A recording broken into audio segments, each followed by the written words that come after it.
দেখ আজকে তোদেরকে যেটা পড়াবো সেটা হচ্ছে তাপ রসায়ন বা থার্মোকেমিস্ট্রি। তো একবার আমি দেখে নিই ভিডিওটা ঠিক চলছে কিনা।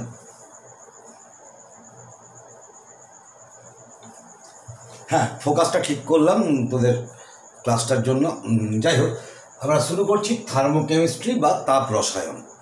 তো থার্মোকেমিস্ট্রি বা তাপ রসায়ন এইটা হচ্ছে থার্মোডাইনামিক্স 1 তাপগতিবিদ্যা 1-এর একটা প্রয়োগ, অ্যাপ্লিকেশন।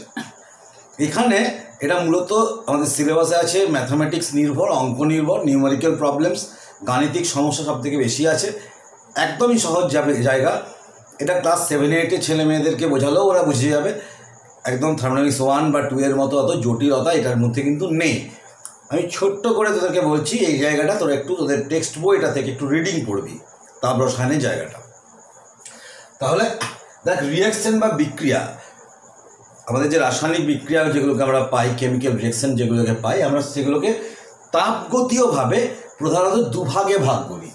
এক হচ্ছে এক্সোথার্মিক, এই যে দেখ এক্সোথার্মিক লিখে দিয়েছি, আর একটা হচ্ছে এন্ডোথার্মিক। এক্সোথার্মিক মানে তাপমোচী, অর্থাৎ যে বিক্রিয়াটাতে তাপ উৎপন্ন হয়। যেমন খেয়াল করে দেখবি, যদি সোডিয়াম হাইড্রক্সাইড, এই যে সোডিয়াম হাইড্রক্সাইডের বিট, এটা ল্যাবরেটরিতে পাওয়া যায়, তোদের স্কুল এখনো হয়নি শুরু, স্কুল শুরু হলে দেখতে পাবি সাদা সাদা ছোট্ট ছোট্ট এরকম একটা ন্যাপথলিনকে, ছোটো ন্যাপথলিন সে বাড়িতে জামা কাপড়গুলোকে আলমারিতে বা ট্রাঙ্কে রাখার জন্য যে ন্যাপথলিন ব্যবহার করা হয়, একটু গন্ধ আনার জন্য, বা যাতে না নানা রকমের ওই ফাঙ্গাস ছত্রাক গ্রো না করে, সেই জন্য দেখবি ন্যাপথলিন দেওয়া হয়। সেই ন্যাপথলিনগুলোকে যদি ছোটো ছোটো টুকরোতে কেটে দিস গোল গোল করে, তাহলে যেমন দেখতে হয় সেরকমটা হচ্ছে সোডিয়াম হাইড্রক্সাইডের বিট, দানা। সেই দানাগুলোকে যদি তুই জলে গুলিস, দেখবি গরম হচ্ছে, জলটা গরম হয়ে যায়, তাহলে এটা তাপমোচী, অর্থাৎ তাপ উৎপন্ন হচ্ছে, এক্সোথার্মিক বিক্রিয়া। আবার খেয়াল করে দেখবি, গ্লুকোজকে জলে গুলে যখন শরবত করা হয়, তখন গ্লাসটা পুরো ঠান্ডা হয়ে যায়, অর্থাৎ তাপ শোষণ করছে, তাপ শোষী বা বাংলায় তাপগ্রাহী। এটা হচ্ছে এন্ডোথার্মিক ইংরেজিতে। যাই হোক, এক্সোথার্মিক আর এন্ডোথার্মিক, এখানে আমি দেখিয়েছি, আমি রিয়াকশন হিসাবে দেখিয়ে দিয়েছি আর থেকে পি। আর মিনস হচ্ছে রিয়াক্ট্যান্ট, রিয়াক্ট্যান্ট মানে হচ্ছে বিক্রিয়ক, আর পি মানে হচ্ছে প্রোডাক্ট, মানে বিক্রিয়জাত পদার্থ। রিয়াক্ট্যান্টের বাংলা হচ্ছে বিক্রিয়ক, প্রোডাক্টের বাংলা হচ্ছে বিক্রিয়জাত পদার্থ। তাহলে রিয়াক্ট্যান্ট থেকে প্রোডাক্ট, এবং দেখ তাপ উৎপন্ন হয়েছে, ডেল্টা মানে হচ্ছে, এটা হচ্ছে ডেল মানে হচ্ছে তাপ, হিট।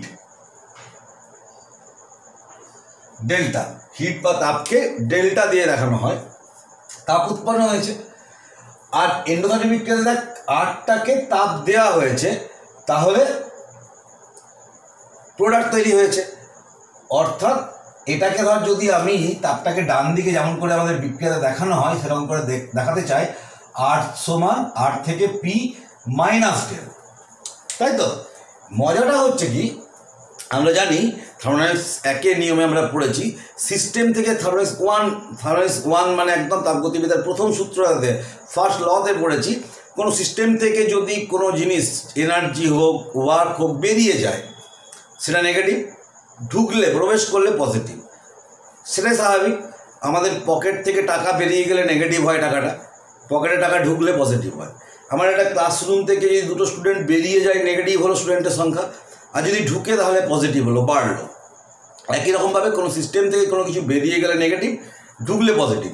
তাহলে দেখ, এখানে তাপটা বেরিয়ে যাচ্ছে এক্সোথার্মিক পদ্ধতিতে, তাহলে ডেলএইচটা মানে, ডেলএইচ মানে হচ্ছে হিট অফ রিয়াকশন। ডেলএইচকে আমরা হিট অফ রিয়াকশন বা বিক্রিয়া, বাংলায় বিক্রিয়া তাপ, ডেলএইচকে বলা হয় বিক্রিয়া তাপ। তাহলে ডেলএইচ হিট অফ রিয়াকশন, বিক্রিয়াতে যে তাপটা উৎপন্ন হয়, একদম ডেফিনেশন আমি পরে আসছি, যে তাপটা পরিবর্তন, এই তাপের পরিবর্তন, হিট চেঞ্জ হয় একটা রিয়াকশনে, সেটাকে বলছে বিক্রিয়া তাপ। তার মানটা নেগেটিভ হবে, কারণ এটা হচ্ছে এই তাপটা বেরিয়ে যাচ্ছে, তাহলে ডেলএইচটা হচ্ছে নেগেটিভ। এখানে কিন্তু দেখ ঢুকছে, সেটা হচ্ছে তাই পজিটিভ।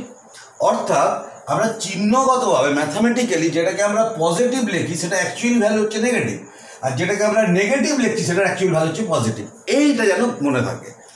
অর্থাৎ এক্সোথার্মিক পদ্ধতিতে ডেলএইচ বিক্রিয়া তাপ উৎপন্ন হয়, এক্সোথার্মিক পদ্ধতিতে তাপমোচী বিক্রিয়া, তাপটা উৎপন্ন হচ্ছে, এটা নেগেটিভ। আর এন্ডোথার্মিক বা তাপগ্রাহী বিক্রিয়াতে তাপ দিতে হচ্ছে, এটা পজিটিভ, তাই তো? এটা হচ্ছে পজিটিভ। দেখ এখানে ডেল্টা নেগেটিভ হচ্ছে। তাহলে যেটা দাঁড়ালো কি, আমরা দেখলাম যে এটা যে কোনো রাসায়নিক বিক্রিয়ার আগে আর পরে তো মোট শক্তির পরিমাণ ধ্রুবক থাকে। ফার্স্ট লতে আমরা পড়েছি, একদম ফার্স্ট ল সেটার উপরে বেস করে গড়ে উঠেছে। তাহলে এই রিঅ্যাক্ট্যান্টের মোট এনার্জি সমান হচ্ছে প্রোডাক্টের মোট এনার্জি বা তাপ প্লাস এই তাপটা। তাহলে রিঅ্যাক্ট্যান্টের তাপ নিশ্চয়ই বেশি। তাহলে হিট অফ রিঅ্যাক্ট্যান্ট, এইচ মানে তাপ, এইচ মানে তাপ আগেই বলেছি। হিট কিউ বলে, কিউ দিয়েও প্রকাশ করা হয়, কিন্তু কিউ দিয়েও প্রকাশ করা হয় তাপকে। আর এইচ মানে বিক্রিয়ার তাপটাকে এইচ বলা হয়। আর যে বিক্রিয়ার যে তাপের যে পার্থক্য সেটা ডেল্টা। তাহলে এইচ আর মানে কি, রিঅ্যাক্ট্যান্টের তাপ, আর এইচ পি মানে হচ্ছে প্রোডাক্টের তাপ। তাহলে H R greater than H P. কারণ এই একদম অঙ্কের নিয়মে এই 8টার যা মান, ধর এই 8টার মান হচ্ছে 100, ধরে নে 100 ক্যালোরি। এই রিঅ্যাক্ট্যান্টের বিক্রিয়কের তাপের পরিমাণ 100 ক্যালোরি। রিঅ্যাক্ট্যান্ট বা বিক্রিয়কের তাপের পরিমাণ 100 ক্যালোরি। প্রোডাক্টের হচ্ছে 70 ক্যালোরি। তাহলে 30 ক্যালোরি বেরোবে। 100টা কমে 70 হচ্ছে, তাহলে 30 বেরোবে। তাহলে রিঅ্যাক্ট্যান্টের তাপ বেশি, প্রোডাক্টের তাপ কম, এইটাকে বোঝ। তাহলে আমি একটা গ্রাফ এঁকেছি, দেখ সেই গ্রাফটার ওয়াই অক্ষতে হিট বা তাপ, বাংলাটাতেও ডান দিকে লিখে দিয়েছি। আর রিঅ্যাকশন কোঅর্ডিনেট বা এটা বিক্রিয়া অক্ষ বাংলায় লিখে দিয়েছি। এটা এক্সোথার্মিকের বেলায়, এদিকে এন্ডোথার্মিকের বেলায়। এক্সোথার্মিকের বেলায় কি হচ্ছে, রিঅ্যাক্ট্যান্টের তাপ বেশি, প্রোডাক্টের তাপ কম, এটা রিঅ্যাক্ট্যান্টের তাপ। আর এইটা হচ্ছে প্রোডাক্টের তাপ। রিঅ্যাক্ট্যান্টটা এখান থেকে এখানে গেছে, তাহলে এদের তাপের পার্থক্য হচ্ছে এটা, সেটা হচ্ছে ডেল এইচ। এটাকেই বলছে হিট অফ রিঅ্যাকশন, বিক্রিয়া তাপ। সেই বিক্রিয়া তাপের পরিমাণ, সেই বিক্রিয়া তাপের পরিমাণটা হচ্ছে এক্ষেত্রে নেগেটিভ, এটাকেই দেখিয়েছি। আবার এখানে খেয়াল করে দেখ, রিঅ্যাক্ট্যান্টের থেকে প্রোডাক্টের তাপের পরিমাণটা বেশি, তাপের পরিমাণ বেশি। কারণ ধর এটা যদি রিঅ্যাক্ট্যান্টের এই ক্যালকুলেশনটা, এটাকে বোঝ। ধর রিঅ্যাক্ট্যান্টের 100 ক্যালোরি তাপ, আরও 20 ক্যালোরি দিলাম, 120 হলো, তাহলে প্রোডাক্টের তাপ হয়ে গেল 120। যদি আমি আরও 20 ক্যালোরি, যদি 30 ক্যালোরি দিই, 100 প্লাস 30 130 প্রোডাক্টের তাপ, তাই তো? তাহলে রিঅ্যাক্ট্যান্টের থেকে প্রোডাক্টের তাপ বেশি। তাহলে রিঅ্যাক্ট্যান্টের তাপটাকে আমি তাই ওয়াই অক্ষের দাগ নিচের দিকে দেখিয়েছি। আর প্রোডাক্টের তাপটা এটা, এখানে প্রোডাক্ট, এখানে প্রোডাক্ট তৈরি হয়েছে। তাহলে এদের তাপের পার্থক্য হচ্ছে ডেল এইচ। ডেল এইচটা হচ্ছে পজিটিভ হচ্ছে এখানে। এই দুটো গ্রাফও কিন্তু খেয়াল রাখতে হবে, ঠিক আছে? তাপমোচী আর তাপগ্রাহী বিক্রিয়া, এই দুটোকে কিন্তু খেয়াল রাখবি যে এটা হচ্ছে কোনটা এক্সোথার্মিক এবং কোনটা হচ্ছে এন্ডোথার্মিক, ঠিক আছে?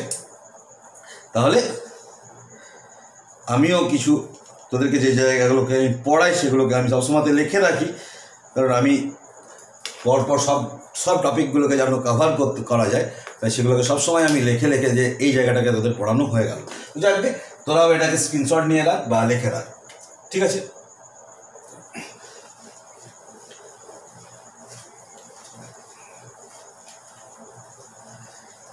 এরপরে আমরা যেটাতে আসবো সেটা হচ্ছে তাপ রসায়নের সূত্রাবলী, লজ অফ থার্মোকেমিস্ট্রি।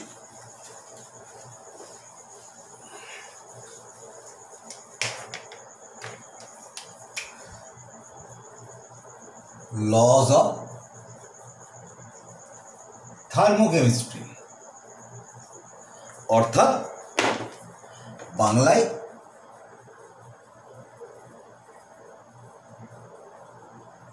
তাপ রসায়নের সূত্রাবলী। তাপ রসায়নের সূত্রাবলীকে দেখ, দুটো সূত্র আছে মূলত। এক নম্বর হচ্ছে ল্যাভোইসিয়ের অ্যান্ড ল্যাপ্লাস, ল্যাভোইসিয়ের ও ল্যাপ্লাসের সূত্র,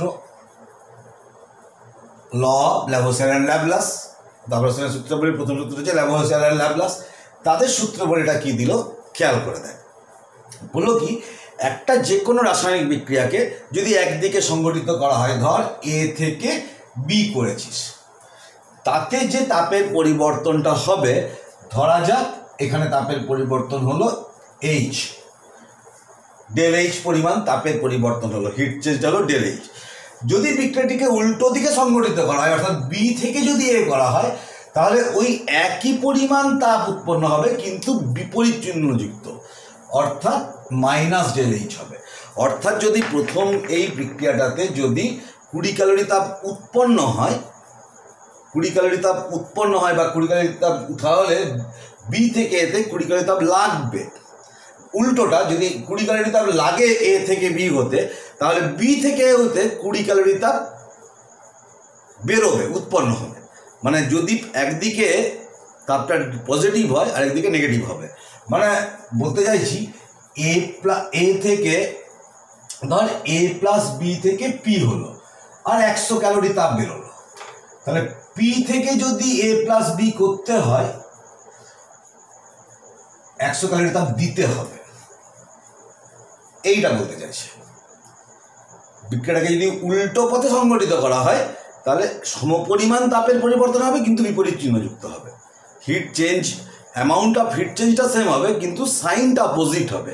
এটা ল্যাপ্লাসের সূত্র, বইয়ের থেকে সূত্রটাকে কিন্তু মনে রাখবে 11-এর পরীক্ষার জন্য। আর 2 নম্বরে হচ্ছে হেসেস ল, বাংলায় হেসের সূত্র। হেসের সূত্র বলছে একটা রাসায়নিক বিক্রিয়াকে তুই এক ধাপে বা বহু ধাপে, একটা সিঙ্গেল স্টেপে বা মাল্টি স্টেপে পারফর্ম কর। একটা রাসায়নিক বিক্রিয়াকে এক ধাপে বা বহু ধাপে সংগঠিত কর, পারফর্ম কর, টোটাল হিট চেঞ্জ সবসময় সেম হবে। মানে বলতে চাইছে কি, ধর কেউ এ থেকে পি করেছে, তো এ থেকে পিতে ΔH পরিমাণ তাপের পরিবর্তন হয়েছে। আরেকজন বললো যে না, আমি এ থেকে প্রথমে বি করব, বি থেকে সি করব, সি থেকে পি করব। এখানে তাপের পরিবর্তন হলো ΔH1, এখানে হলো ΔH2, এখানে হলো ΔH3। তাহলে হেসের সূত্র অনুসারে ΔH সমান ΔH1 plus ΔH2 plus ΔH3, এটা হবেই। এ থেকে কেউ 1 নম্বরে এ থেকে পি করতে চাইছে, আরেকজন বললো যে না আমি এ থেকে বি সি হয়ে পি করব, কিন্তু তাপের পরিবর্তন দুই ক্ষেত্রে মোট তাপের পরিবর্তনটা সবসময় সমান হবে, একদমই এক হবে। অর্থাৎ একটা এক্সাম্পল দিয়ে তোদেরকে দেখানো যেতে পারে, আমি একদম ধর কেউ সি আর O2-র মধ্যে বিক্রিয়া করে CO2 করলো, তো দেখা গেল এটাতে হলো ΔH সমান হলো x ক্যালোরি। আবার আরেকজন বললো যে না আমি এই পদ্ধতিতে করবো, সি থেকে হাফ O2 করবো, কার্বন মনোক্সাইড করব, সেখানে ΔH সমান হলো y ক্যালোরি। আবার এই সিওটাকে আবার হাফ O2-র সাথে বিক্রিয়া করে CO2 করব, সেখানে ΔH সমান হলো z ক্যালোরি। তাহলে হেসের সূত্র অনুসারে x সমান হচ্ছে y প্লাস z, এটা বলতে চাইছে। এই ভ্যালুগুলো বইয়ের থেকে দেখে নিতে পারিস, দেখবি যোগ করে দেখবি একদম সেম হচ্ছে। ঠিক আছে, এটা হেসের সূত্র। এবারে এই হেসের সূত্রের একটা অ্যাপ্লিকেশন জয়েন্টে খুব দরকার হয়, সেই অ্যাপ্লিকেশনটাকে ভালো করে বুঝে নেয়। একদমই সহজ জায়গা, এটাও সহজই জায়গা।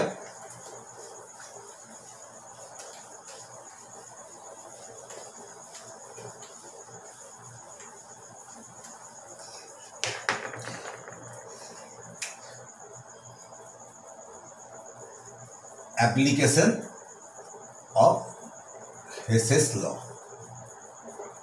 বা হেসের সূত্রের প্রয়োগ।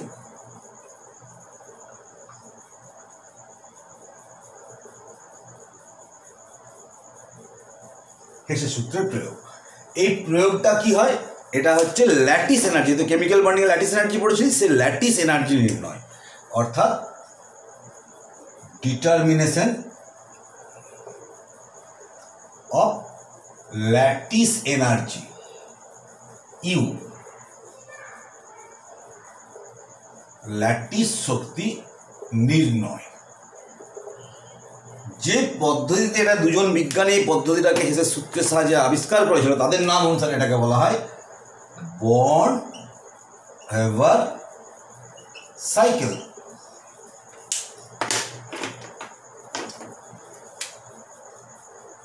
বর্ন হেভার চক্র। ব্যাপারটা কেমন থাকে, একটা এক্সাম্পল দিয়ে সরাসরি বোঝায়। একটা এক্সাম্পল ধরা যাক, NaCl এর ইউ নির্ণয়। ইউ মানে ল্যাটিস শক্তি, determination of U of NaCl crystal, sodium chloride যে কেলাস তার ইউ নির্ণয়। তো কি হচ্ছে,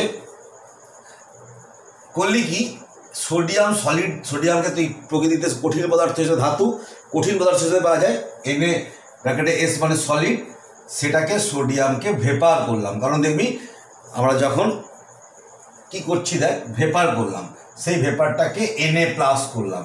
কারণ Na+ ক্যাটায়ন করতে গেলে যে শক্তিটা, এটাকে কোনো গ্যাসীয় অবস্থা থেকে নিতে হয়। দেখবি আমাদের ল্যাটিস শক্তিতে বলা হয়েছিল যে ল্যাটিস শক্তির সংজ্ঞাতেও বলা ছিল গ্যাসীয় অবস্থাতে কাজটা সম্পন্ন করতে হয়। তাহলে সলিডটাকে ভেপার করে সেটাকে Na+ করলাম। তো সলিডটাকে ভেপার করতে গেলে হিট অফ সাবলিমেশন দিতে হয়, বাষ্পীভবনের তাপ, আমি লিখে দেবো শেষে, সেটা দিতে হয় মানে প্লাস এস, এস মানে হিট অফ সাবলিমেশন, আমি এসটা কাকে বলে পরে লিখে দিচ্ছি।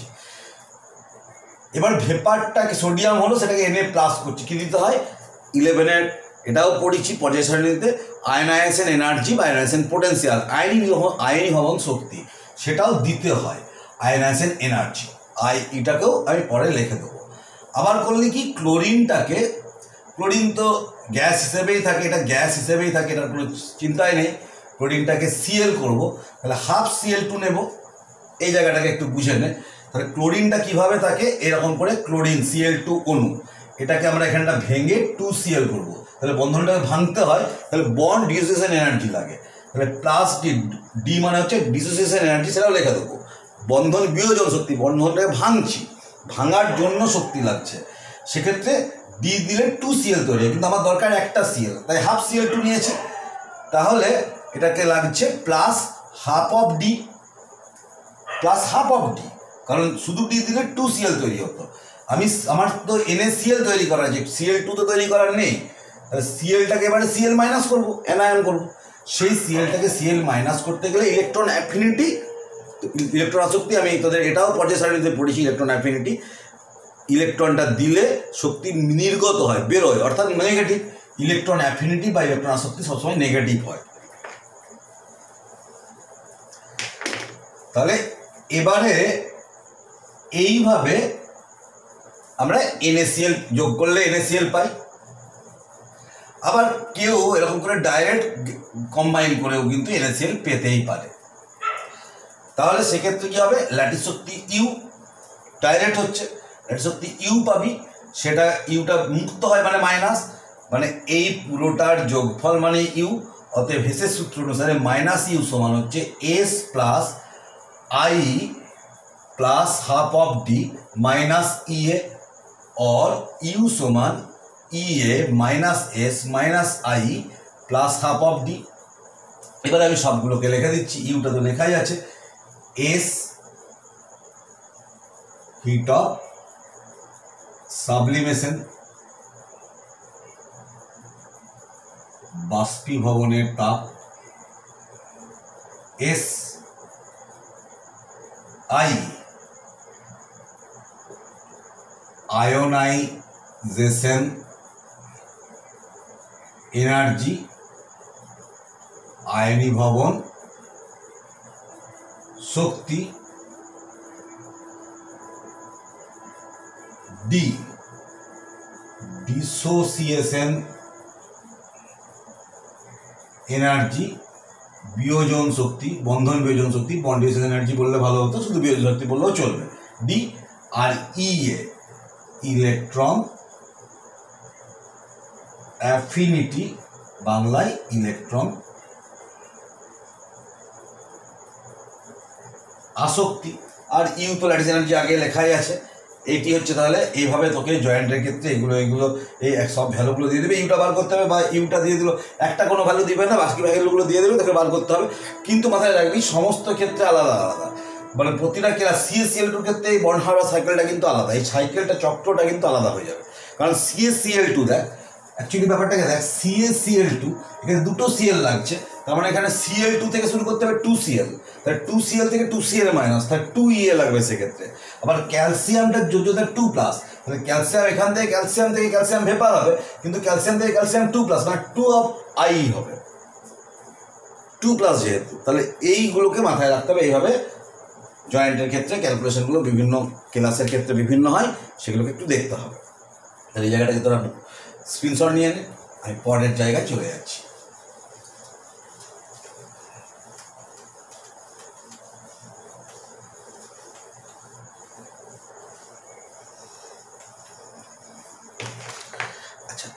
এরপর আমি আমাদের বিভিন্ন রকমের হিট অফ রিয়াকশানকে দেখ। এবারে ওই যেটাকে বলেছিলাম যে হিট অফ রিয়াকশানটা কী জিনিস।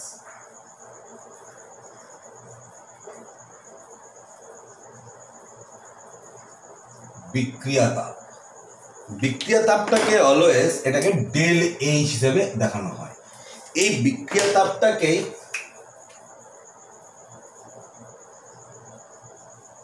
এনথ্যালপি অফ রিয়াকশনও বলা হয়, মানে বিক্রিয়া এনথ্যালপি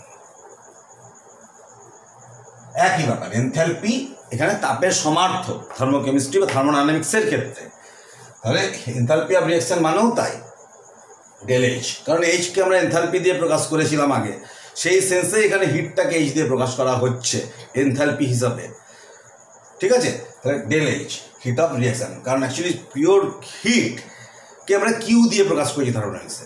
এইচ মানে অ্যাকচুয়ালি এনথ্যালপি, সেই এইচটাকে আমরা হিট এখানে প্রকাশ করছি এইচ দিয়ে, এনথ্যালপিটাকে এখানে এইচ দিয়ে প্রকাশ করি, সেই হিসেবে তাপটাকেও এখানে হিটটাকেও এইচ দিয়ে প্রকাশ করা হচ্ছে। তাহলে এনথ্যালপি অফ রিয়াকশন বা বিক্রিয়া এনথ্যালপি ব্যাপারটাকে একটু দেখে নেন। কাকে বলছে বিক্রিয়া এনথ্যালপি? বিক্রিয়া এনথ্যালপি হচ্ছে কি? বিক্রিয়া এনথ্যালপি হচ্ছে যে কোনো একটা বিক্রিয়া ব্যালেন্সড রিয়াকশন, সেই ব্যালেন্সড রিয়াকশনটাকে নির্দিষ্ট চাপ আর উষ্ণতাতে, সেই ব্যালেন্সড রিয়াকশন সমিত সমীকরণটাতে যে তাপের পরিবর্তন হবে, সে P4 P2O5, তাহলে 5O2 এরকম হচ্ছে। দেখ 5O2 2P2O5 হয়ে গেল। এই যে বিক্রিয়াটাতে বা এটাকে যদি আমরা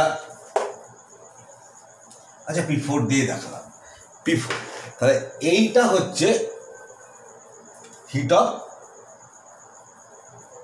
এটার যে তাপের পরিবর্তন হবে ডেল এইচ, এখানে যে ডেল এইচটা হবে সেই ডেল এইচটাই হবে কিন্তু হিট অফ রিয়াকশন, কারণ এটা একটা ব্যালেন্সড ইকুয়েশন।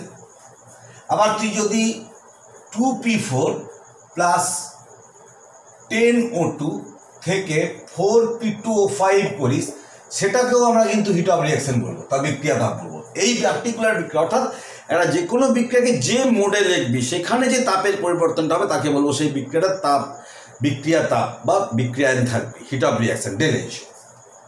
এখন এই বিক্রিয়া রিয়াকশন, হিট অফ রিয়াকশনটাকে, এই বিক্রিয়া এনথ্যালপিটাকে বিভিন্ন মোডে প্রকাশ করা যায়। সেই মোডগুলোকে একটু বোঝ। মোডগুলো হচ্ছে, যেমন হচ্ছে ধর প্রথম নম্বর বলবো হিট অফ ফরমেশন,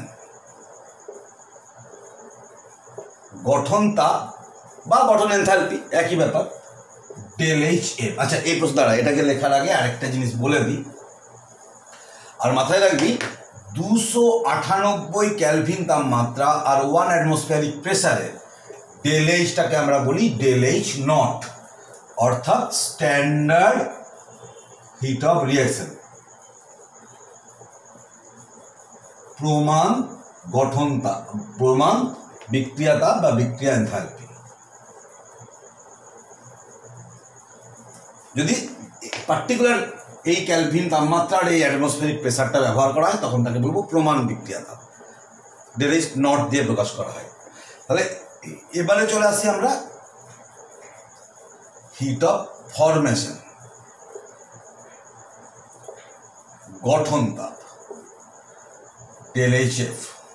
যদি প্রমাণ হয় তখন এটাও স্ট্যান্ডার্ড করতে গেলে মাথায় নট দিয়ে দিবি, ব্যাস হয়ে যাবে 198 কেলভিন। তো এইটা খুব ইন্টারেস্টিং, গঠন তাপ বা হিট অফ ফরমেশনটাকে। হিট অফ ফরমেশনটা হচ্ছে, আমি একবার বলছি ভালো করে মন দিয়ে শোন, এই সংজ্ঞাগুলোকে তোরা মুখস্থ করবি। আমি এই প্রত্যেকটা হিট অফ রিয়াকশনের যে বিভিন্ন রকমের মোডগুলো আছে আমি কয়েকটাকে দেখিয়ে দিচ্ছি, প্রচুর আছে, সেগুলোকে প্রত্যেকটা বইয়ে দেওয়া আছে। প্রত্যেকটা বইয়ের থেকে সংজ্ঞাগুলোকে, ডেফিনেশনগুলোকে কিন্তু একদম খাতায় তুলে মুখস্থ করবি 11-এর পরীক্ষার জন্য। কনসেপ্টটা সোজা, কনসেপ্টটাকে আমি ক্লিয়ার করে দিচ্ছি। জয়েন্টের বা যদি লজিক্যাল কোনো অ্যাপ্রোচ দেয় তা সেক্ষেত্রে ব্যাপারটা একদম সোজা আমি দেখিয়ে দিচ্ছি। কিন্তু যেগুলো মুখস্থর পাঠ, যে সংজ্ঞাটা লেখো সে সংজ্ঞাটা তোকে লিখতে হবে, তাহলে বইয়ের থেকে একদম পরিষ্কার সংজ্ঞাটাকে মুখস্থ করবি, এমন কিছু ব্যাপার নয়, মাত্র কয়েকটা আছে। তো হিট অফ ফরমেশনটাকে দেখ, আর ব্যাপারটা বোঝা থাকলে মুখস্থ করাটা অনেক সোজা হয়ে যায়। হিট অফ ফরমেশন ব্যাপারটা দেখ, গঠন তাপ মানেটা কি? গঠন তাপ মানে কি? মানে হচ্ছে কি, কোনো যৌগকে, কোনো কম্পাউন্ডকে তার উপাদান মৌল অর্থাৎ ইনগ্রেডিয়েন্ট যে এলিমেন্টগুলো আছে তার থেকে উৎপন্ন করতে, একটা নির্দিষ্ট চাপ আর তাপমাত্রাতে তার থেকে উপাদান মৌল অর্থাৎ ইনগ্রেডিয়েন্ট এলিমেন্ট থেকে কোনো কম্পাউন্ডকে উৎপন্ন করতে, এবং সেই কম্পাউন্ডটা 1 মোল পরিমাণ, 1 মোল কোনো কম্পাউন্ডকে উৎপন্ন করতে 1 মোল যে তাপের পরিবর্তন হবে সেটাকে বলবো আমরা গঠন তাপ। মানে আমি বলতে চাইছি, ধর 6CO2 প্লাস 12H2O সমান C6H12O6 plus 6O2 plus 6H2O। এটাকে আমরা 11 থেকে, আমরা 9-10 থেকে ফটোসিনথেসিসের বিক্রিয়াটা শিখে এসেছি। তোকে যদি বলা হয় এইটার হিট অফ ফরমেশন কত, আর তোকে এইগুলোর প্রত্যেকটা হিট অফ ফরমেশন বলে দিল, এই ক্যালকুলেশন করে এটা কিন্তু বার করা যাবে না, কারণ এখানে উপাদান মৌল নয়। CO2 আর H2 উপাদান মৌল। উপাদান মৌল কি কি? কার্বন, হাইড্রোজেন আর অক্সিজেন থেকে তৈরি করতে হবে। সেক্ষেত্রে একদম পার্টিকুলারলি এই বিক্রিয়াটাই তোকে লিখতে হবে। এই পার্টিকুলার বিক্রিয়াটাতে যে তাপের পরিবর্তনটা হবে সেটি হচ্ছে হিট অফ ফরমেশন। এই ডেল এইচটা হচ্ছে ডেল এইচএফ, এই হিট অফ রিঅ্যাকশনটা হবে ডেল এইচএফ। পার্টিকুলার এই বিক্রিয়াটার ক্ষেত্রে C6H2 মানে CH12 হয়ে গেল 6-12 3-2-6O6, এই একদম উপাদান মৌল কার্বন, হাইড্রোজেন আর অক্সিজেন থেকে, অন্য যে কোনো জায়গা থেকে নয়। হাজার বিক্রিয়াতে তৈরি হতে পারে একটা যৌগ, কিন্তু তার উপাদান মৌল ইনগ্রেডিয়েন্ট এলিমেন্টগুলো থেকে কিন্তু তৈরি হতে হবে। তাহলে এটা হচ্ছে এটা হচ্ছে গঠন তাপ। আর যদি তোকে 298 কেলভিন তাপমাত্রা আর 1 অ্যাটমসফিয়ারিক প্রেসারে বলে, সেক্ষেত্রে স্ট্যান্ডার্ড হিট অফ ফরমেশন বলবে, স্ট্যান্ডার্ড হিট অফ ফরমেশন। তো এই কথাটা আরেকটা ইনফরমেশন এখানে বলে রাখি, মৌলগুলোর এখানে সবসময় হিট অফ ফরমেশনের যৌগ, কম্পাউন্ডের, কম্পাউন্ড 1 মোল কম্পাউন্ডের, কারণ মৌলগুলোর হিট অফ ফরমেশনকে, মানে স্ট্যান্ডার্ড হিট অফ ফরমেশনকে 0 ধরে নেওয়া হয়েছে যে কোনো মৌলের।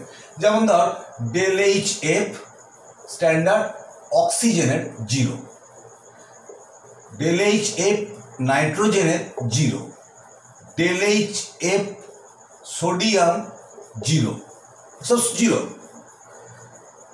যে কোনো মৌল এলিমেন্টের কিন্তু 0। আবার এবারে মজাটা হচ্ছে যদি বহুরূপতা বা অ্যালোট্রপিক নেচার হয়,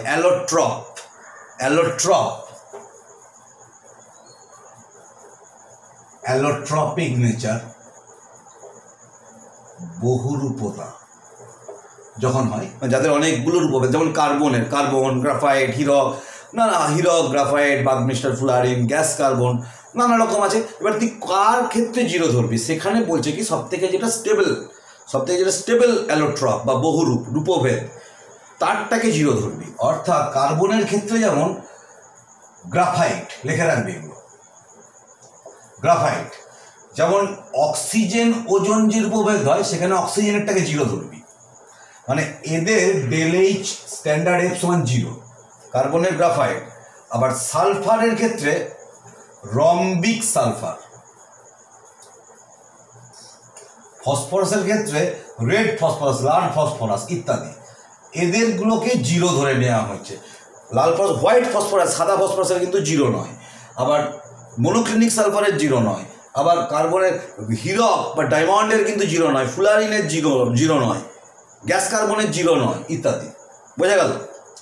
তাহলে এদেরগুলো 0 ধরে নেওয়া আছে, এগুলোকে একটু খাতাতে নোট রাখবি, আমি বোর্ডটাকে ছেড়ে রাখছি। ঠিক আছে, স্ক্রিনশট নিয়ে নে, আমি পরের টপিকটাই চলে যাচ্ছি। সেটা হচ্ছে heat of combustion. Heat of কম্বাশনকে দেখ, হিট অফ কম্বাশনটা হচ্ছে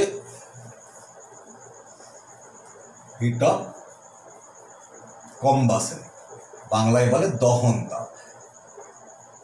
এটাকেও ডেল এইচ দিয়েই প্রকাশ করা হয়। Del H heat of reaction, del H দিয়ে প্রকাশ করা হয়। তো এটাও এক রকমের হিট অফ রিঅ্যাকশন, এটাকে ডেল এইচ কম্বাশন লেখার দরকার হয় না। ডেল এইচ লিখতে পারিস COMB, বাংলায় ডেল এইচ সাফিক্সে দহন লিখে দিতে পারিস, তো নিজের বোঝার সুবিধার জন্য, না লিখলেও কোনো অসুবিধা হয় না। তাহলে হিট অফ কম্বাশন, দহন তাপটাকে এভাবে প্রকাশ করা হয়। তো হিট অফ কম্বাশনটা কি না, 1 মোল এক মোল কোনো পদার্থকে নির্দিষ্ট চাপ আর তাপমাত্রা সবসময় উল্লেখ করবি, চাপ ও তাপমাত্রায় টেম্পারেচার আর প্রেসারটাকে ডেফিনিট হতে হবে। অক্সিজেনের মধ্যে কমপ্লিট কম্বাসন করতে, সম্পূর্ণ দহন করতে যে হিটটা লিবারেট করে, পুড়লে সবসময় সব যে কোনো জিনিস তাপ উৎপন্নই হয়, বেরোবেই। একটা জিনিস পুড়ছে আগুনে, উৎপন্নই হবে তাপ, অতএব সবসময় হিট অফ কম্বাসন নেগেটিভ। 1 মোল হতে হবে। আমি ধর একটা উদাহরণ দিয়ে পরিষ্কার হয়ে যাবে। ধর 4P একটা রিয়েকশন, 5O2 থেকে 2P2O5 প্লাস ধর এখানে ধরা যাক হিট অফ রিয়েকশন 100 ক্যালোরি। সে এটা নেগেটিভ, এইমাত্র নেগেটিভ বলছিলাম, নেগেটিভই ধরি, এটা হিট অফ রিয়েকশন। তাহলে এখন যদি তোকে বলা হয় ΔH দহন ফসফরাসের কত, দেখ 4 মোল ফসফরাস এখানে ব্যবহার হয়েছে, তাহলে -100/4 = -25 ক্যালোরি। বুঝতে পারলি? যদিও 100 ক্যালোরি নয়, আমি তোকে বোঝানোর জন্য 100টা ব্যবহার করছি, এটা মুখস্থর ব্যাপার না, আমি ডাটাটা একটা তথ্য দিয়ে একটা অঙ্ক কষে দেখাচ্ছি ব্যাপারটা। আবার তোকে যদি বলা হয় এইমাত্র আমরা দেখছিলাম যে হিট অফ ফরমেশন P2O5 তৈরি হয়েছে, তাহলে P2O5 এর এই ΔH এর ফরমেশন P2O5, কারণ ফসফরাস আর অক্সিজেনের তো হিট অফ ফরমেশন হবে না, মানে অ্যাকচুয়ালি যাকে পোড়াচ্ছিস তার দহন তাপ। দেখ ফসফরাসকে পোড়ানো হয়েছে, ফসফরাসের দহন তাপ, P2O5 তৈরি হয়েছে, তার heat of formation ΔH P2O5 এর ভ্যালুটা হবে -100/2 = 50 ক্যালোরি। দেখ 2 মোল আছে, 2 মোল তৈরি হয়েছে, তাহলে 1 মোল যার হিট অফ ফরমেশন, যাকে তৈরি করছিস তাকে 1 মোল তৈরি কর। তো বিক্রিয়াতে যত মোল আছে তত দিয়ে ভাগ কর রিয়েকশনটা, হিট অফ রিয়েকশনকে। যেটাকে পোড়াচ্ছিস তার 1 মোলকে পোড়া। এই হিসেবটাকে মেনটেন করলে অঙ্কগুলো সোজা হয়ে যায়। তাহলে এটা হিট অফ কম্বাসন গেল।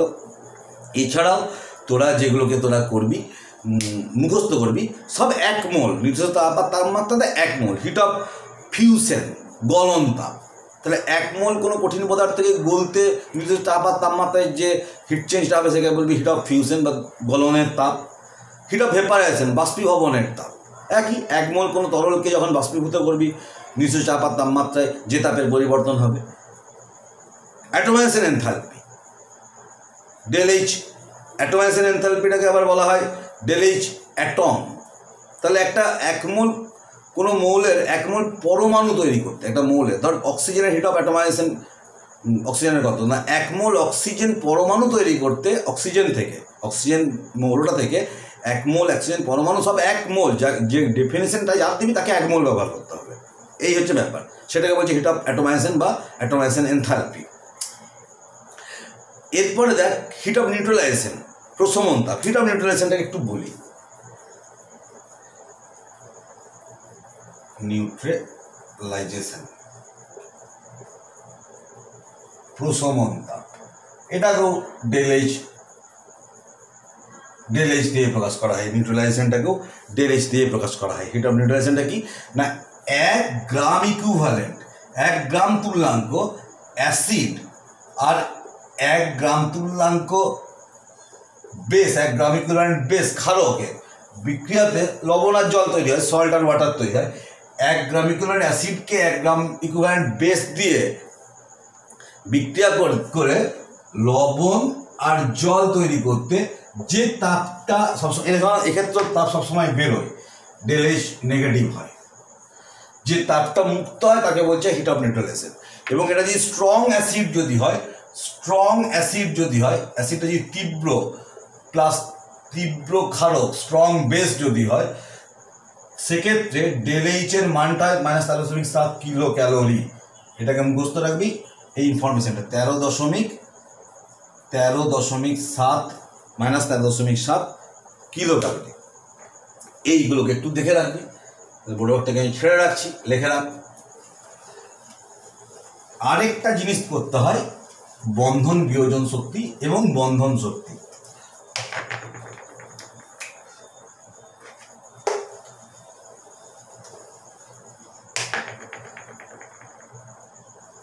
Bond dissociation energy and bond energy, বাংলায় বন্ধন বিয়োজন শক্তি ও বন্ধন শক্তি।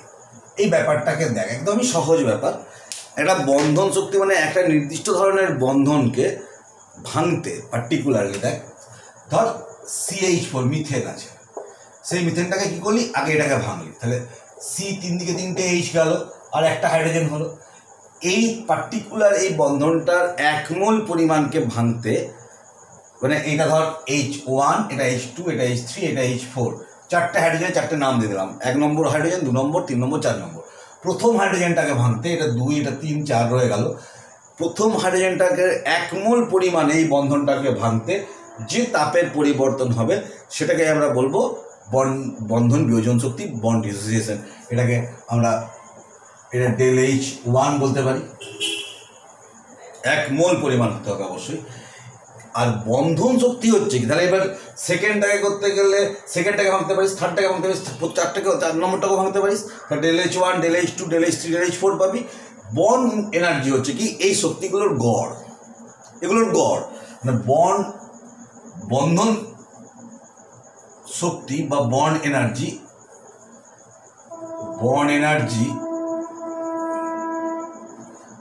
ΔH সমান হবে ΔH1 plus ΔH2 plus ΔH3 plus ΔH4 by 4। এটা হচ্ছে বন্ড এনার্জি। CH প্রথম হাইড্রোজেন না দ্বিতীয় হাইড্রোজেন না তৃতীয় না চতুর্থ হাইড্রোজেন ভাবার দরকার নেই, গড় করে দেবো যে কোনো হাইড্রোজেনের ক্ষেত্রে। সেক্ষেত্রে বন্ধন শক্তির বেলাতে CH4 হিসাবে লিখবো, এরকম করে আলাদা করে চারটে হাইড্রোজেনকে আলাদা আলাদা দেখানোর কোনো দরকার হবে না, ঠিক আছে। বন্ধন শক্তি এই জায়গাতে একটা জিনিসকে মাথায় রাখবি তোরা, যখন এই বন্ধন শক্তি দেওয়া থাকবে আর তোকে বন্ড এনার্জি বার করতে হবে, সেক্ষেত্রে ধর একটা রিঅ্যাক্ট্যান্ট থেকে প্রোডাক্ট, এটা সমান ΔH। তো এই যে ΔH তোকে যদি বার করতে হয়, সেক্ষেত্রে মাথায় রাখতে হবে যে যত রিঅ্যাক্ট্যান্ট তো একটা নয়, একাধিকও থাকতে পারে, প্রোডাক্টও একাধিক থাকতে পারে। Summation of ΔH reactant minus ΔH product, মানে আর মানে হচ্ছে রিঅ্যাক্ট্যান্ট, পি মানে প্রোডাক্ট। আমি কি বলতে চাইছি, এর গুরুত্বটাকে ভালো করে বোঝ।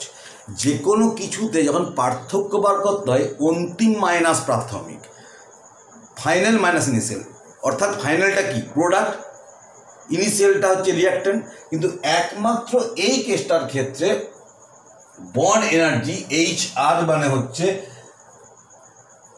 বন্ড এনার্জি অফ রিঅ্যাক্ট্যান্ট,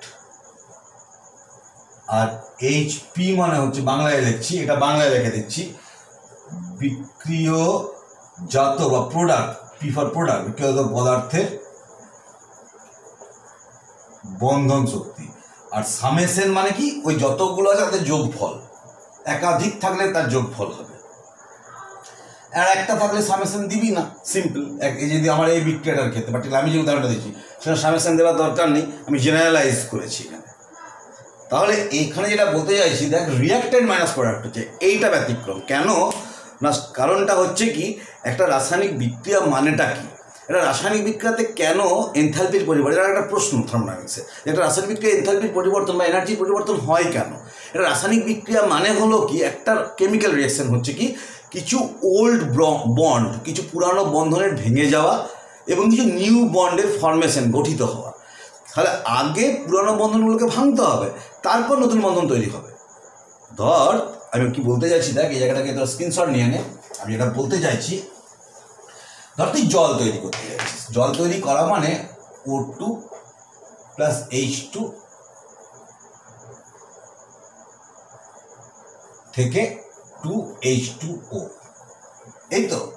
তাহলে তোকে যখন জল 2 মোল তৈরি করতে গেলে আগে অক্সিজেনের এই অণুটাকে, এই দুটো বন্ডকে আগে ভাঙতে হবে, ভেঙে O করতে হবে, এটাকে ভেঙে 2O করতে হবে।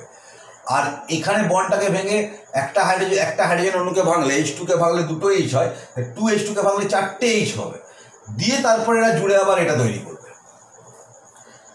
তাহলে আগে রিঅ্যাক্টেন্টের এনথালপি কাউন্ট করতে হবে, তারপরে প্রোডাক্টের এনথালপি। আগে রিঅ্যাক্টেন্ট ভাঙবে, তারপর প্রোডাক্ট তৈরি হবে। ওল্ড বন্ডগুলো আগে ভাঙবে, তারপর নিউ বন্ড ফর্ম হবে। তাই সবসময়, এবং কখনোই নিউ বন্ড আর ওল্ড বন্ডের ভ্যালু এক হতে পারে না, সিম্পলি পারে না, তাহলে রিঅ্যাকশনই হবে না। তাহলে সেই জন্যই সবসময় যে কোনো রিঅ্যাকশন এক্সোথার্মিক বা এন্ডোথার্মিক হবেই, তাপমোচী বা তাপগ্রাহী হবে। কোনো কোনো বিক্রিয়ার ক্ষেত্রে মনে হয় আমাদের যে হয়তো তাপের পরিবর্তন হচ্ছে না, অ্যাকচুয়ালি আমাদের পঞ্চ ইন্দ্রিয়, আমাদের অর্গানগুলো দিয়ে সেটাকে আমরা, সেই তাপটাকে আমরা খুঁজে পাই না, জাস্ট চিনতে পারি না। তাপের পরিবর্তন অবশ্যই হয়, বুঝতে পারছিস?